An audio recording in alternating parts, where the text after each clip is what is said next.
interesting thoughts on Milwaukee. Um, First round series didn't go well. Both of us were favoring Indiana pretty significantly. Even if Damian Lillard was playing, we felt like Indiana was going to win the series. Damian Lillard is now out for the season, the entire next calendar season. Uh, Heartbreaking to see. Um, and this is what the Bucks roster looks like as far as guys under contract for next year. Giannis, Damian Lillard, Kyle Kuzma, AJ Green, Andre Jackson, Chris Livingston, Tyler Smith. That's it. Yeah. Uh, Pat Connaughton will probably also opt in to his $9 million player option. It's not a good-looking NBA roster, to say the least. As it currently stands, they have a second-round pick in this upcoming draft. They have, let's see, one. They don't have outright ownership of their own first-round pick until 2031. This is a rough situation. I'm seeing a ton of Giannis trade rumors that this could potentially be the year for it to happen. How do you feel about Giannis potentially being a guy on the move for them? Yeah, I think I said it in our preview to the first round, even the Bucks Pacers first round. I think that they have to move him, or not that they have to move him, but Giannis wants to get moved, and honestly, it might be a right move for Milwaukee. Like you said, this is not looking like a good roster right now. They have a bunch of guys that were key pieces for them last year that are going into free agency. Brooke Lopez, unrestricted, Torian Prince, Gary Trent, AJ Green. And then a lot of guys on player options. Bobby Portis, who's been a big piece for this team for a while now, is a player option, and we don't know will he come back and stay. Not really 100% sure right now. I think, especially with Dame being out, I mean, would it be the worst thing to trade Giannis and get a great haul of young players and maybe a couple picks and have them kind of tank this season, like not be maybe a play-in team unless they get someone really good for Giannis, and then kind of restructure. Because if Dame's not going to play next season, this team's going to be like a 6 seed, and Giannis is not going to stay around for that. I, we just talked about all the other guys. Like even Kevin Porter Jr. is not going to be back next Yeah, year. he Like was huge. He was huge for them in that playoff game, and even they like might not be stretches. a 6 seed. Yeah, Like that's like, they very well might not be a 6 seed next season, and I think that's a tough reality for them to face with Giannis being in the last year of his contract. I think this all boils down to what Giannis wants money wise, because if he wants the most money possible, then he needs to at least sign an extension with Milwaukee. Um, Dame's out for the season. I think the right move is to probably move Giannis, but if they don't move Giannis now, he's probably going to go back to Milwaukee, or at least have some connection to signing back with Milwaukee if it's like a sign and trade or something to where Milwaukee will get something back. So from my opinion, I think trying to put something together for next year's team is very much possible, but in my opinion, if that happens, that kind of spells the end for Damian Lillard here in yeah, Milwaukee if that's the case, because he has a $55 million contract for next season that they're not going to get anything out of. And I have a very interesting mock trade idea because I don't think this is something we would have ever thought of over the past couple years, but I'm interested in what you have to say about this. yeah. Is it involved? Yeah, because I was kind of thinking if Giannis leaves, there really wouldn't be a reason for Dame to stay, and with a lot of young teams needing point guards, um, I mean, he still has draft stock, like or not draft stock, sorry, trade value. So I mean, yeah, I think I'm interested to hear what the trade is. It involving Damian Lillard, your mock trade? Yeah, What team is it? this it's completely out of left Out of field, I would oh, okay, say. okay. So I get I'm not expecting, but yeah, I think I think. I mean, I think Giannis doesn't want to be in Milwaukee. Um, that's kind of how I feel. And Doc Rivers is still going to be there next year. You know, uh, Kyle Kuzma, the guy they traded for, they gave up a lot for. They gave up AJ Johnson, a first round pick. I don't think they have any first round picks under contract right now from last year, and they don't have any first round picks because they've traded them all away until like 2031. So, like the only way you're going to get all this back is by trading Giannis, and I just don't like. I can't see Giannis on a play-in team right now.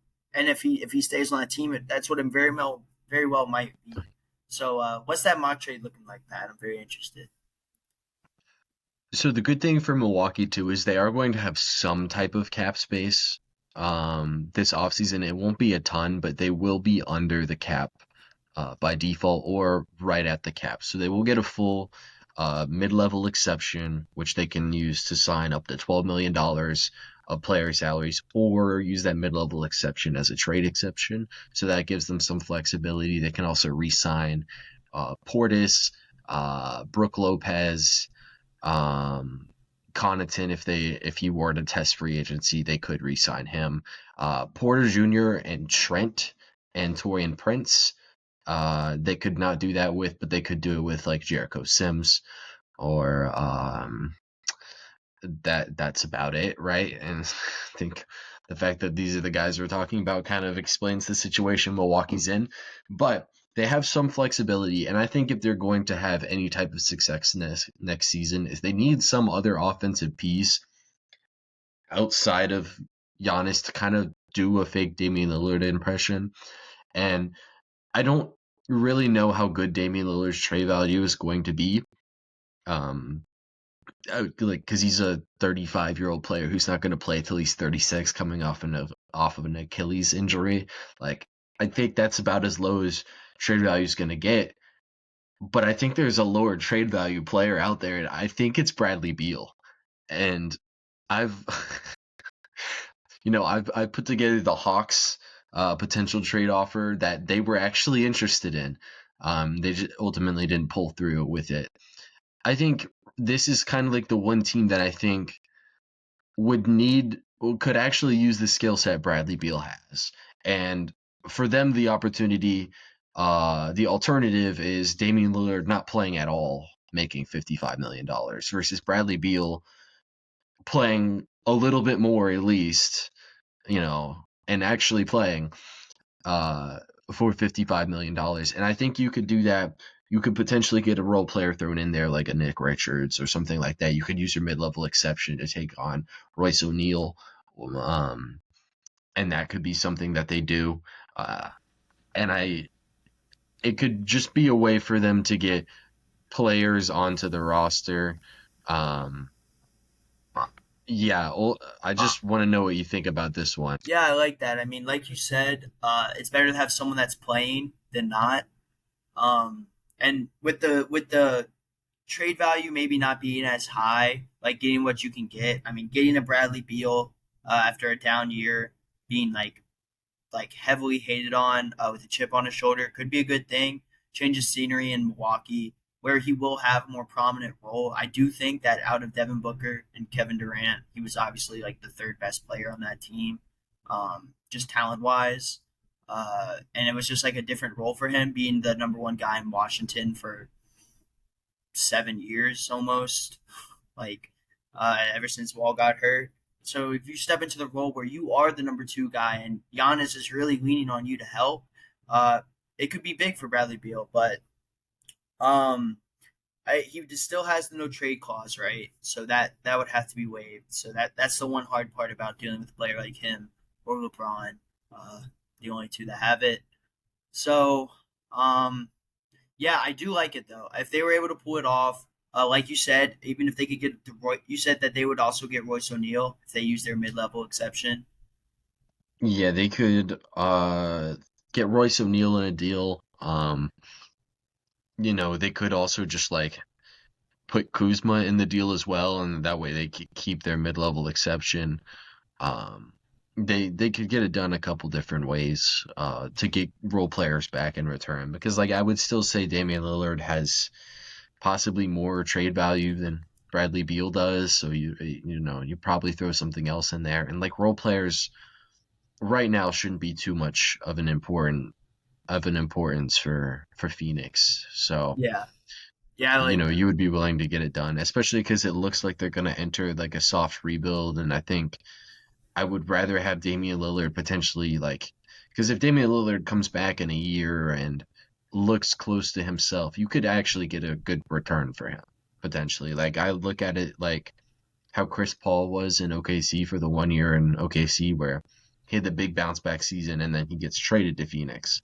Um, could be an opportunity to get way more value than you ever would have for Bradley Beal if you're Phoenix. So I would 100% consider doing that. Like, package up a couple of the players for uh, taking a chance on Damian Lillard bouncing back because they don't want that Bradley Beal contract anyway. So might as well get rid of it while you can. If there's a team like Milwaukee willing to buy it. Um, Other than that, they do have a second round pick. That's potentially there. I mean, if we want to look at free agents that are in their price range, we can look at that. What are like some of the needs for this roster in your opinion? uh, probably some. I mean, I think like offensive help for Giannis. I think like AJ Green, Gary Trent type players. I think like it was a good ad with Gary Trent last offseason, but he didn't really, he didn't really amount to what they needed until like that playoff series, that one playoff game where he couldn't miss from the field. And then especially if they're going to lose Bobby Portis potentially and Brooke Lopez, I think a center. They could look to get a center and a 3 and D wing. Yeah. I think you could start with just bringing back Trent Jr. because you could bring him back for like $6 million, I believe. I think that sounds about right. Um, and they could get it done that way, and that kind of deals with their 3 and D wing problem. Uh, they have kind of a $12 million price range at the high end of the market that they can shop in. Uh, like I mentioned before, Brooke Lopez and Portis they can bring back. Um, it's just or specifically Lopez would have like probably a huge cap hold, so you might want to get something figured out to sign and trade him somewhere else really quickly, maybe replenish a couple second round picks or something. I think Bruce Brown is a really interesting option. Like that could kind of be your 3 and D guard, play the two for you. Um, Again, like we said before, like they kind of do really need to figure something out at point guard. Maybe that's Malcolm Brogdon. He could definitely be in that $12 million range. Karis LeVert could be a bench piece for them, or maybe even ends up starting for them at a guard position. That could be something. If they did lose Portis and um, and Brooke Lopez, then it's very likely that they'll bring back Jericho Sims because they have full bird rights on him. But if not, like, Chris Boucher would be very affordable, probably league minimum. Steven Adams would be in their mid-level exception range. That being said, they only have one mid-level exception. Um, Dennis Schroeder is a player that they could sign around the mid-level exception. Um, Guys like this, I mean, hey, Chris Paul's there. I don't know if he would want to leave San Antonio. And yeah, I mean, not a great collection of NBA players, but there is a collection of NBA players. Um, I guess we have to also talk about the alternative of Giannis getting traded. What teams potentially stand out to you as Giannis destinations? Without Giannis, Yeah, like what teams trading Giannis? Could Milwaukee realistically trade Giannis to that you think would be interesting destinations? Rockets could be interesting. Um, the Rockets, maybe the Thunder. That'd be crazy. You went to They the might Thunder. lose. Um, uh, where's some other Rockets, Thunder? Uh, Spurs. yeah. Oh yeah, yeah, that's right. I forgot they're being linked. I just don't know how they would like. Yeah, I think Spurs. Spurs would be interesting. Spurs would be crazy if it were like that'd be the. I think they would become the favorites in the West just if that move happened alone. Maybe. It depends on who else gets shipped out, but I mean, it would probably be Vassell and Sohan, and I think the Spurs would end up having cap space to make the rest of it work. So, um, and the Spurs have a ton of picks because they got some Minnesota and Atlanta and New Orleans picks as well, like crazy stuff. Detroit could be kind of interesting. I don't know if Milwaukee would trade Giannis in division. I doubt it, but that could be somewhat fun. And he's always been linked to Brooklyn, because Brooklyn has a ton of picks and no direction right now. So of course they would have to shake it up with the Giannis trade, but I don't know. What do you want to be Milwaukee? Is that what Brooklyn's aiming for in that situation? Like I don't really understand it. So Give up like I Nick. would, so I would keep it at OKC, Houston, potentially Detroit, and then probably San Antonio would be like the teams I would think that could actually pull it off. I don't, I see Knicks trades all the time, and it's not gonna happen. Um, Philly's like kind of a really weird team because they have the Paul George matching salary, and like they've sneakily maintained all their picks. So Philly could potentially do something, but I think they would be outbid um, by OKC, Houston. Like teams with picks would outbid Philly, I would think, and then uh, kind of a similar situation with Boston. Like I think teams with picks would outbid them, but yeah, Boston could also potentially be in there since they maintained picks. And they actually got 2 first-round picks for Porzingis, so um, just a generational trade. Yeah, I mean, outside of that, I do think I think the exploration of Giannis trades will be higher than it has ever been because before it's kind of been a thing, but it's like no, they're just going to improve the roster around Giannis. But now now it's kind of reality that Giannis could be traded this offseason. I think it's ridiculous to be living in what I thought would be a simulation. Because 2 years ago they had the number one seed in the East, and Jimmy Butler ended the Giannis era in the first round. So Now he's not. Now Bower's not even in the same division or conference. yeah, I mean, if we this could be the last time we ever talk about Giannis in Milwaukee, so we want to give the era a little retrospect. I mean, Um, he changed basketball in Milwaukee forever. He really put it it's on like for the city. And he what was it a 4-1? They won in 5 games in the finals against I think it was six. I think it was six. six. Then Yeah, he had that Suns like were up, crazy dunk at the end of the game. and the block. Oh my God, the Aiton block, just all time great play. I'm gonna remember that forever. Um, Unfortunate it had to end this way. I think it's been theorized for